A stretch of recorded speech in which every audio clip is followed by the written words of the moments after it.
मैं ये देखकर डर गया कि जिस प्राणी को मैंने अपनी कार से टक्कर मारी थी वो कोई साधारण जानवर नहीं बल्कि एक बेहद दुर्लभ यूनिकॉर्न था। उसके खूर किसी अलौकिक रोशनी से चमक रहे थे और जैसे ही मैंने उसे छुआ मेरे भीतर एक अजीब शक्ति प्रवाहित होने लगी।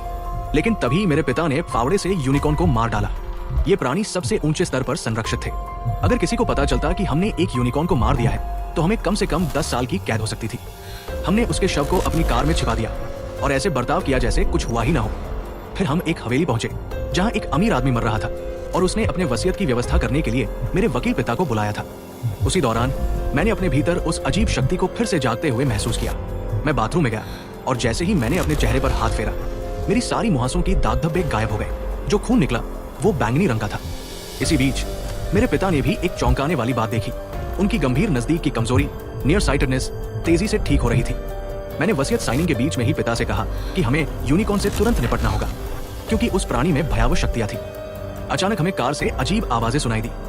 यूनिकॉर्न किसी तरह फिर से जीवित हो चुका था और खिड़कियों से टकरा रहा था। हमारा राज अब छिपा नहीं रह सका। पिता ने सब कुछ कबूल किया और बताया कि यूनिकॉर्न का खून हम पर बिखर गया था जिससे हमारे शरीर में ये बदलाव आए।